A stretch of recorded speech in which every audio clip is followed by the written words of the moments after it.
কি মুখে রুচি নাই, একটু ঝাল ঝাল পুষ্টিকর খাবার খাইতে ইচ্ছা করতেছে? তাহলে এই রেসিপিটা শুধু আপনাদের জন্য। হ্যালো ফ্রেন্ডস, আমি আপনাদের কুক উইথ সরকার। আজকে পুষ্টিকর কচি কুমড়ার ভুনার রেসিপি শেয়ার করবো। তো এখানে আমি কচি কুমড়া নিয়ে নিচ্ছি তিনটা, একদম নিজেদের গাছের, মাত্র কাইটা আনছি। এর সাথে আমি আলুও দিয়ে দেবো। তো এগুলো সুন্দর গোল গোল করে কাইটা নিব। কুমড়াটাও আমি সুন্দর গোল গোল করে কাইটা নিব। আর ওখান থেকে যে একটু দেখতে পাইতেছেন ওরকম, কারণ ওখানে একটুখানি কেমন একটু দাগ হওয়া ছিল, তো আমি ওইটা হচ্ছে আগে থেকে ওটা কাইটা রাখছিলাম। তো এখানে সব কুমড়াগুলো গোল গোল করে কাটা নিচ্ছি, একটা ক্যাপসিকাম দিয়ে দিচ্ছি।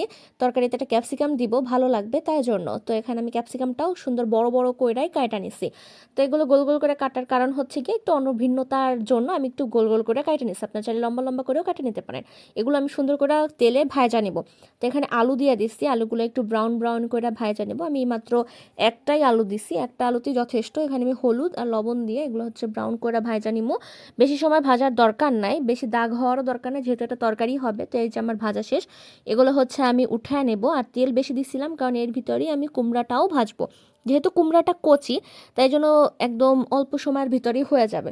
তো এখানে আমি ভাজা নিতেছিলাম। আর কুমড়ার ভিতরে বিচিও হয় নাই, মানে যেমন কুমড়া যেমন এমনিতে কিনতে গেলে দেখা যায় যে বিচি হয়ে যায় বা কিছু, এরকম না, একদম কচি। তো এর ভিতরে আমি হলুদ আর লবণ দিয়া সুন্দর করে এগুলো ভাজা নেব। এগুলো হালকা হালকা ব্রাউন করেই ভাজা নেব, বেশি ভাজবো না। তো এই যে দেখেন আমি ভাজা উল্টায় পাল্টায় ভাজা নিতেছিলাম। এই যে আমার এটা প্রায় শেষের দিকে, সবগুলো উল্টায় দিয়ে আমি উঠায় নিব, ব্যাস ইট।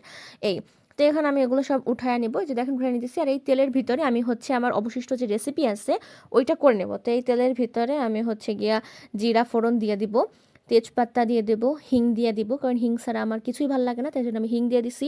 ক্যাপসিকামগুলো যেগুলো কাটা ছিল ওগুলো দিয়ে দিছি। তারপরে আলু যেগুলো ভাজা ওইগুলো দিয়ে দিচ্ছি। এগুলো একটু ভাজা ভাজা হইলে এর ভিতরে আমি টমেটো পেস্ট দিয়ে দেবো, যে টমেটো আমি ব্লেন্ডার করে রাখছিলাম। তো এগুলো হইলে আমি এর ভিতরে দিয়ে দিব হচ্ছে কাঁচা মরিচ চিরা, তারপর দিয়ে দিচ্ছি হলুদের গুঁড়া, মরিচের গুঁড়া, জিরার গুঁড়া দিয়ে সুন্দর করে মাইখা চাইকা একদম কষায় নিব। এর ভিতরে হালকা একটু জল দিয়ে আমি সুন্দর করে কষায় নিব। তো কষানোর পরে একটু লবণ দিয়ে দেবো, আলুটাও সেদ্ধ হয়ে যাবে, যেহেতু অলরেডি সেদ্ধ হয়ে গেছে 50%। তো এখানে আমি হচ্ছে লবণ দিয়ে দিছি। তারপরে আমি জল দিয়ে দেবো আর একটু ভালোভাবে কষানোর জন্য, কারণ বেশি কষাইলে খাইতেও খুবই ভালো লাগে। তো এর ভিতরে আমি হচ্ছে একটু চিনি দিয়ে দিছি। সব মশলার টেস্ট, সব টেস্ট হচ্ছে অন্যরকম আর একটা ব্যালেন্স হয়ে যাবে তাই জন্য।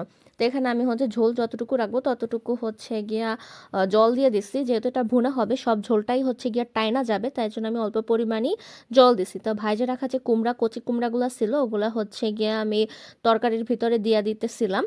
এই যে দিয়ে দেওয়ার পরে আমি 5 মিনিটের মতো ঢাকা রাখবো। এই রান্না করতে বেশি সময় লাগে না, অল্প সময়তেই হয়ে যায়। আর আপনারা এখানে হচ্ছে আমি ঢাকা রাখার পরে গরম মশলা দিয়ে দিছি, গোটা গরম মশলা, তারপরে গুঁড়া গরম মশলা দিয়ে দিছি। তো এখানে গোটা গরম মশলা হিসেবে আমি হচ্ছে দারচিনি, এলাচ, লবঙ্গ, এলাচি এগুলো সব দিয়ে দিছি সুন্দর করে ছেঁচা টেচা। তো এখানে হচ্ছে দেখেন সব জলও টাইনা গেছে আর আমার রান্না শেষের দিকে। তো এখন আমি এর ভিতরে ধনিয়া পাতা দিয়ে দিব, ধনিয়া পাতা দিয়ে একটু সময় ঢাকা রাখবো। তারপরে আমার রান্না শেষ। তো এরকম এই রেসিপি আপনারা কারা কারা খাইছেন আগে বা কেউ খান নাই, তো এটা অবশ্যই জানাবেন। আমার রান্না শেষ, এগুলো হচ্ছে আমি সুন্দর করে একটা বলে উঠায় নিব।